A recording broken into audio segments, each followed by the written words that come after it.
हर हर महादेव। हार्दिक स्वागत करती हूँ आप लोग का अपने चैनल पे। आज सुनाने वाली हूँ महाशिवरात्रि व्रत की कथा। तो प्लीज मेरे चैनल बने रहे, मेरे चैनल सब्सक्राइब, वीडियो को लाइक कर दे। चलिए कथा शुरू करती हूँ। शिव जी ने कहा, हे देवी, मैं तुम्हें सभी व्रतों में उत्तम एक गुप्त व्रत सुनाता हूँ।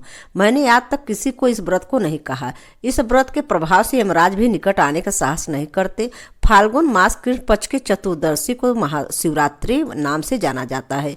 इस दिन किया गया हुआ व्रत इतना प्रभावशाली होता है कि प्राणी यमलोक को त्याग कर शिवलोक में प्रवेश कर पाते हैं। किसी समय मलेच्छ देश में एक जीव हिंसक भील रहता था। जीव हिंसा के निमित्त वह सदा वनों और पहाड़ों के निकट भ्रमण किया करता था। उसका शरीर पीला और काला था। वह हाथों में धनुष धारण करता, काला जामा पहनता, हाथ में लोहे के चमड़े का मोजा पहनता, हाथ में गोह के चमड़े का मोजा पहनता तथा कमर में तरकस रखता। सदा बाघ, चीता, तेंदुआ, खरगोश, रीछ आदि पशुओं को मारकर अपने कुटुंब का भरण पोषण किया करता। अनेकों पक्षियों का भी वध कर डालता था। हे देवी, एक बार चतुर्दशी के दिन हाथ में धनुष बाण लेकर गंभीर जंगल में जा पहुंचा। उसने वहां पहुंचकर हिरणी को खोजना प्रारंभ किया। हिरणी के खोज से वह भील इधर उधर की दिशा में दौड़ने लगे। बहुत प्रतीक्षा करने पर जब कोई वन पशु न मिला तो वह निराश हो गया। सूर्यास्त होने पर एक तालाब के निकट जा बैठा। उसने निश्चय किया, आज रात्रि में अवश्य ही इस तालाब से जीव मारूंगा। मन में ऐसा दृढ़ निश्चय करके वह तालाब के निकट स्थित एक बेल वृक्ष के नीचे बैठ गया। उस बेल वृक्ष के कटोर में एक बहुत विशाल शिवलिंग पड़ा हुआ था। वह व्याध ने अपने दाहिने हाथ से बेलपत्र तोड़कर शिव जी पर चढ़ा दिया। लिंग पूजा के प्रभाव से कोई भी हिरण उसके हाथ न आ सका। इस प्रकार वह बेल वृक्ष के नीचे रात्रि का पहला पहर व्यतीत हो गया। इसके बाद उस तालाब की एक गृहिणी हिरणी पानी पीने के लिए आई। वह हिरणी चिकित दृष्टि से चारों ओर देख ही रही थी। इसी बीच शिकारी ने उसे देख लिया। उसने अपने धनुष पर बाण चढ़ाया और साथ ही बेलपत्र तोड़कर शिवजी पर चढ़ा दिया। हिरणी ने भी उस शिकारी को देख लिया। हिरणी ने व्याध से कहा, हे महाव्याध, जरा रुक जाइए, मुझे क्यों मार रहे हो? व्याध ने कहा, मेरा परिवार भूखा है, पीड़ित है, मैं तुम्हारे द्वारा इन सबों को भूख शांत करूंगा। शिवजी ने कहा, हे देवी, इस प्रहर की पूजा के प्रभाव से उस व्याध के चतुरार्थ पाप दूर हो गया। उसने अपने बाणों को थोड़ा समेट लिया और हिरणी से कहने लगे कि मैंने अपने अनेकों जीवों को मारा है, किंतु आज तक किसी वन पशु मनुष्य सा बोलता हुआ नहीं सुना। मुझे तुम्हारी बातों से बड़ा कुतूहल हो रहा है। तुम किस वंश से उत्पन्न हुई हो और कहाँ से आई हो?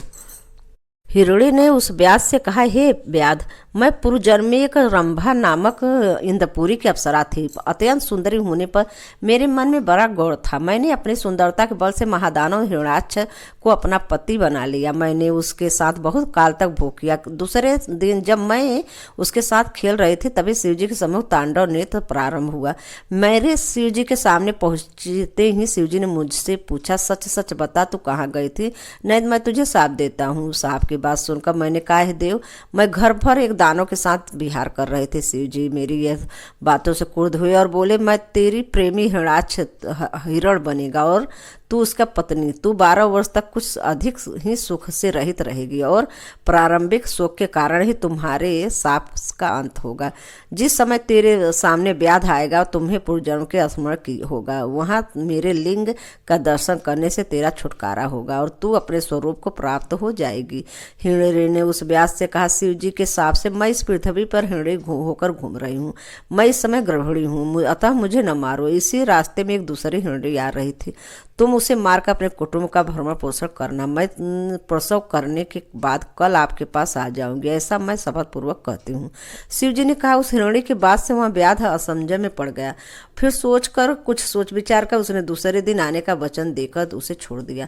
उस हिरणी ने व्याध के पास पुनः आने के लिए शपथ पूर्वक निम्नलिखित वचन कहे, हे व्याध, जो द्विज वेद भ्रष्ट होकर संध्योपासन आदि कर्मों से रहित हो, दानी के बीच विघ्न डालने वाला हो, जो दीपक में दीपक जलाता अथवा पैर से पैर धोता हो, जो अपने स्वामी, मित्र, बालक, ब्राह्मण आदि का वध करता हो, जो सब पत्नियों से द्वेष करता हो, जो कृषक एक ही हल में तीनों बैल को जोतता हो, जो वेद निंदक हो, उसे कुटुंब का पालन पोषण न करता हो, जो माता पिता ने श्रद्धा न रखता हो, जो परम स्त्रीगामी हो और इन सभी पातके के भागनी मैं बनूं यदि अपनी प्रतिज्ञा पूरी न करूं। दूसरी पहर आने पर व्याध शिव शिव उच्चारण करता रहा। उसे नींद नहीं आ रही थी। इसी बीच तालाब पर दूसरी हिरणी आए। शिकारी ने उसे हिरणी को देखकर शिव जी पर बेलपत्र चढ़ा दिया और तदनंतर उस शिकारी ने धनुष पर बाण चढ़ा लिया। हिरणी ने उस शिकारी से पूछा, हे धनुषधारी, मैं जानना चाहता हूँ कि इस रास्ते में एक गर्भणी या हिरणी आई थी अथवा नहीं, आप सच सच बताए। शिव जी ने कहा। उस हिरणी की बात सुनकर शिकारी चिकित हो गया। उसके बाद बोली, पहली हिरणी जैसी ही लगती थी। शिकारी ने कहा कि पहली हिरणी घर चली गई और मैं तुझे मारकर अपनी भूख मिटाऊंगा। हिरणी ने कहा, मैं इस समय कामतुरा हूँ, बिरहा नल से तृप्त हूँ, तुम मुझे छोड़ दो। इसी रास्ते एक मृग आने वाला है, उसके द्वारा तुम्हारी तृप्त हो सकेगी। शिव जी ने कहा। उस व्याधि ने हिरणी शपथ लेने के लिए कहा तो उस हिरणी ने भी पहली हिरणी की भांति शपथ लिया। वह शिकारी चंगुल से मुक्त हो गई। वह हिरणी जल पीकर पलायित हो गई। व्याध उसी पेड़ के नीचे बैठा रहा। उसकी तीसरा पहर भी समाप्त हो गया। उसने बेलपत्र तोड़कर शिवजी पर डाल दिया। उसके अंतर व्याध ने एक विशालाक्ष हिरण को देखा। वह अत्यंत हष्टपुष्ट और सुडौल आकार वाला था। उसने के मारने के लिए व्याध ने धनुष बाण चढ़ा लिया। उधर उस शिकारी हिरणे ने भी देख लिया। वह उस अपने मन में सोचने लगा, आज मेरी मृत्यु अवश्य होगी। मेरी दोनों हिरणियों को ये व्याध ने अवश्य मार डाला होगा। स्त्री के बिना जीवन व्यर्थ है, क्योंकि पत्नी बिना धनुष्ठान नहीं हो सकता, न ही सांसारिक सुख का भोग किया जा सकता है।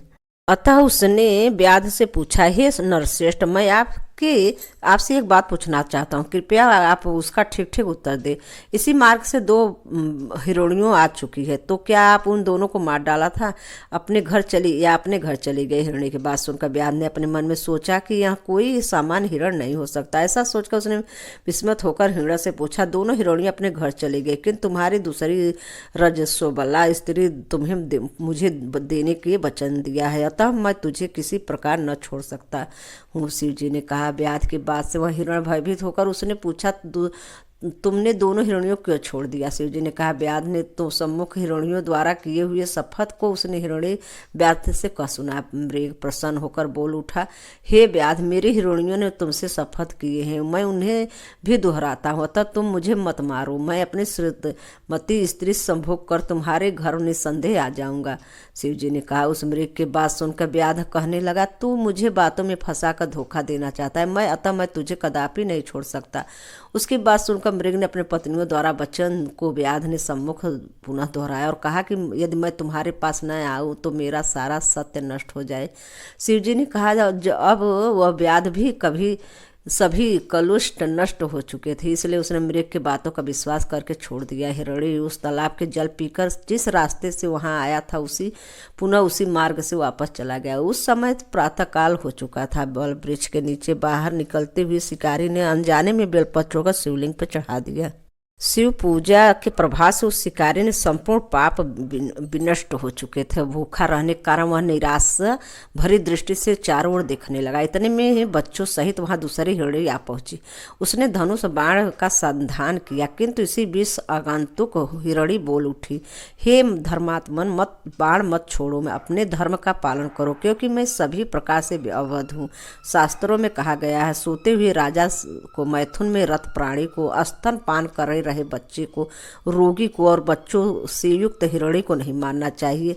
उस हिरणी ने व्याध से कहा, यदि तुम मुझे मारना चाहते हो तो मैं अपने बच्चों को घर छोड़कर आऊं तब मारना, यदि न आऊं तो उसी पाप का भागनी बनूं जिस स्त्रियां स्वपति को त्याग कर पुरुष से आसक्त होने पर बनती है।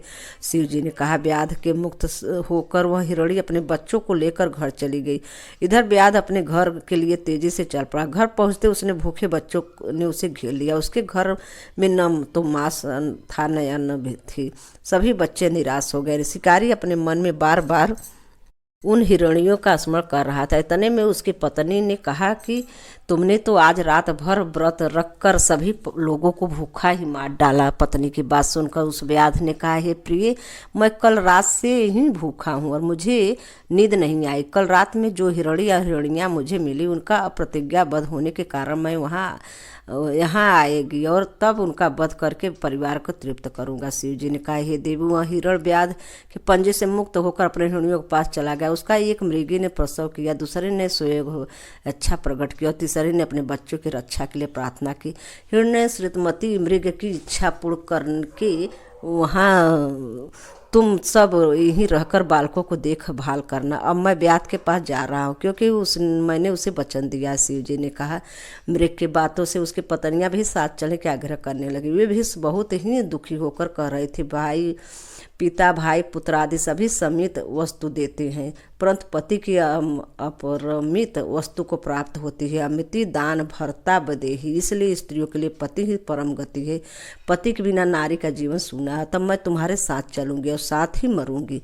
शिव जी ने कहा। उस मृग की पत्नियों ने विरह कातर होकर मरने निश्चय किया और परिवार को शोक अवस्था में वह मृग बहुत ही दुखी हुआ। वह सोचने लगा, यदि मैं वचनबद्ध होकर भी ब्यात के पास नहीं जाता हूँ तो धर्म का नाश होगा और जाने पर कुटुंब का अंत हो जाएगा। वह दुविधा में स्थिति में पड़ गया।